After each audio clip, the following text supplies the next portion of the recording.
So anybody in the room, if you've never heard of the Eightfold Path, you did now. So the Eightfold Path is the Buddha's kind of big scheme, big map of how to live a flourishing human life. View, intention, speech, action, livelihood, effort, mindfulness, concentration. These 8 parts of a flourishing human life that the Buddha feels like you can really develop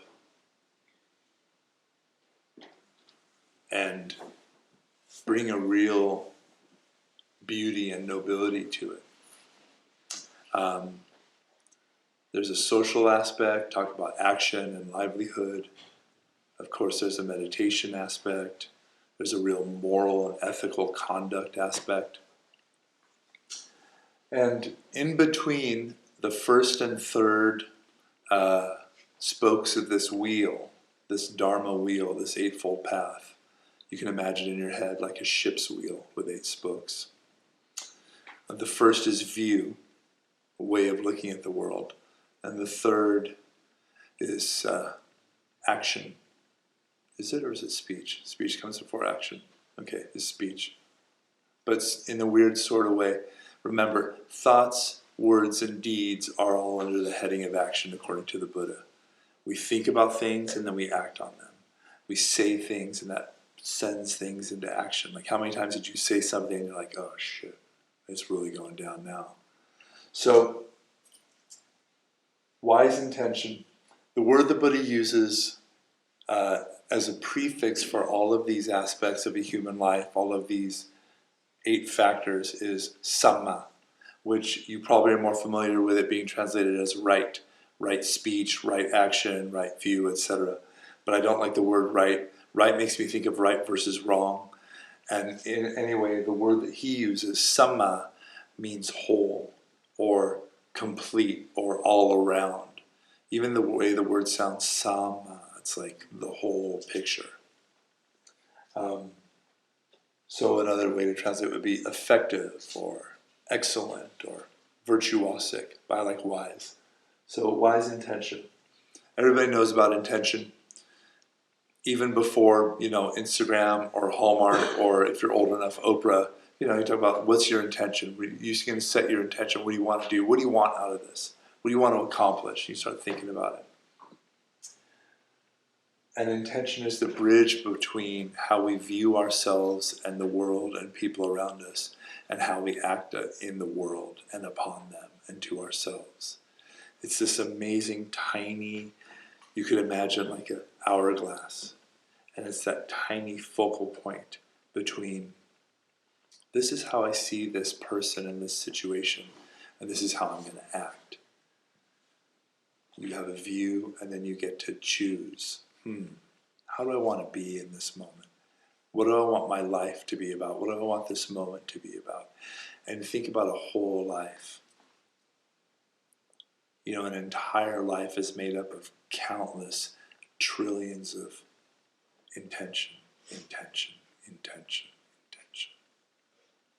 So this invitation to bring a real, penetrating, clear awareness around our intention. What do I want out of this? What do I want to accomplish? And of course in Buddhist practice, there's a lot of intention setting. When you sit and maybe you take refuge, or maybe you just even say, I'm going to practice, and even the decision to practice, I'm going to sit and I'm going to bring my attention into the present moment. I'm going to pay attention to my breath. Simple as that. Or it could be as vast as, may my practice be for the benefit and happiness of all beings. You're setting your intention again and again. The idea about karma, we have an idea, popular idea in the West about karma, that karma's like, if you give someone a parking space, then maybe in a week or a month you'll get a parking space from someone else. And that's not what karma is at all. Simply speaking, karma is action and the consequences of action. We're always doing karma. Karma's constant. We live in this infinitely elegant, intricate, complicated, contingent world. I mean, think about all of us just sitting here, right? All of our effect on each other. The way we sound, the way we look, where we're sitting, even on a bioenergetic level, like, our breath and the atoms in our body and the energy in our body is having an effect on everyone else. And then if I, flipped the table because I was angry about the tech and stormed out, that would have a big effect, right? So everything we're doing is action, and all actions have repercussions in this universe, in this, cosmic manifestation. Everything touches everything else. So thinking about my intention, not only can it make it clear, it can help me kind of work through, well, I want to do this thing for this effect, but maybe there's something else I could think about, or maybe there's an angle I'm not considering. I'm not being careful enough. That's one aspect. Another aspect is the idea of karma, according to traditions previous to the Buddha, had karma much more located in the kind of importance of specific things. Like you would do a thing, or maybe say a prayer, and it would be a kind of good karma, or you get some kind of good effect like that. But the Buddha very interestingly pulled karma further back along the causal chain and put it in intention. One day, an elderly student of the Buddha was doing his walking meditation. He was stepping on some ants. And some of the other monks brought this to the attention of the Buddha and said, look what he's doing. And he said, well, he's doing it accidentally. He can't see. He could be careful, of course, but you can't possibly forecast, see into the future all the possible infinite repercussions of every action. All you can do is stay clear in your intention. So that's where the Buddha locates karma. It's in intention. I resolve to live a life of kindness. I resolve to control my more negative tendencies and habituations. When, that person rides my tail all the way down 2nd Street and then pulls around, I will restrain my finger from flying out the window. And sure, it's self-serving, and that's fine. That's the genius of the Buddha. There's no strict line between selfish and selfless. They're actually the same. Because when you're acting selflessly, it feels good. When you act in a way that is wholesome and kind, it feels good. You're being careful, you're being heedful. So, karma. And then Sati, the word that gets translated as mindfulness, the thing we all do that was on the cover of like Time a couple years ago, or that everyone's doing.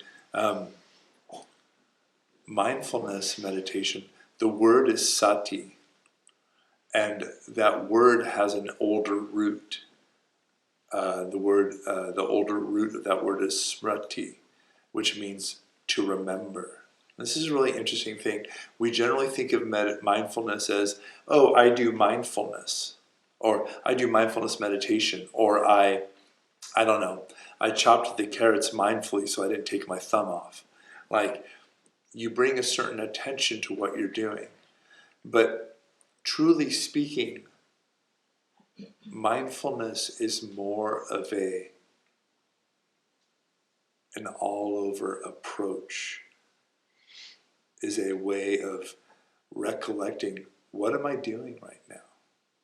And this again, I've said it before, but she was sitting right there, and this little girl said, how do I know? She was like 10. How do I know when I'm meditating? And I'm like, oh my God, that's a real question. And I just said, the first thing that popped in my head was, when you know what you're doing, when you're doing it, that's meditating.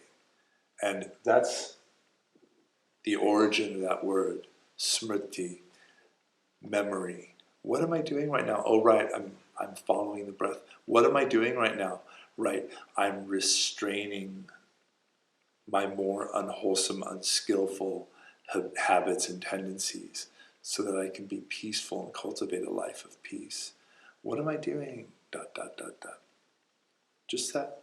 What's going on right now? What am I doing? And the great thing about that is Sati happens on and off the cushion. That's like when you leave the house and you're like street sweeping and you move your car. Or when you remember, oh my God, it's Tuesday. That person that I don't really care for is at work. I'm going to be very careful and kind with my speech today, or whatever it is. And you weren't doing that on purpose. It just happened. It's a natural faculty in the mind, but you can also practice with it, increase it, make it more robust. And finally, habit. Our intention makes our action, and our action makes our habit. The power of habit energy is like the most powerful force in the cosmos. I mean, it's amazing how much habit runs my life, our lives. Anything that you see anyone do that is of tremendous power and lasting value, to us it looks superhuman. Someone climbs a mountain, someone sails around the ocean, someone dedicates an entire life to serving suffering beings. How did you do that? Even like a mundane thing, not even something incredibly inspiring and beautiful. Someone makes billions and billions and billions and billions of dollars and becomes a total sociopath. How do they do that? Habit. The power and energy of habit. Intention, action, intention, action, intention, action, over and over again. Awakening, it is said, awakening is like an accident. You can't truly make it happen, but you can make yourself more accident prone. You can habituate yourself. You can make the habits of awakening. Meeting your own experience with kindness, meeting others with compassion, waking up in the moment. What am I doing right now and why am I doing it? Where am I? What's going on right now? Coming back to the present moment again and again. And anybody who's sat for any length of time, you know you are quicker to notice when you're activated. You're quicker to notice when you're getting pissed. And like, oh, you're quicker to notice the beautiful things in your life too. Just look at that. And you can meet it with more of your being. Habit. So, even just by way of taking this out of here, just think about that. Some people, when they wake up in the morning, one of their practices, the second they come to, and this can be a little difficult to remember to do, to make that habit, you, even before you open your eyes, or the second you come to awareness,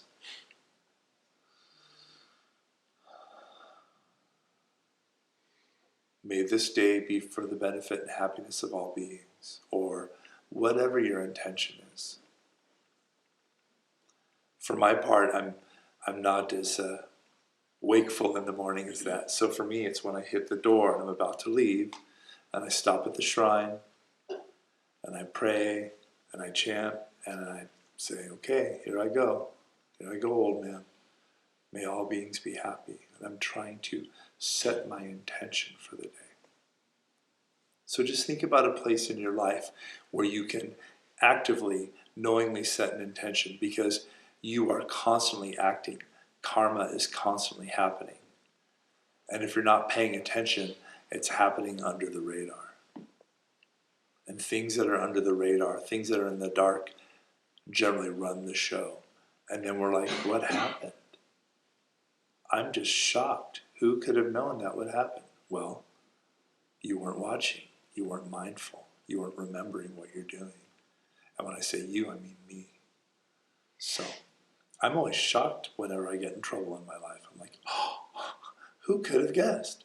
So anyway, Thus ends my prepared remarks.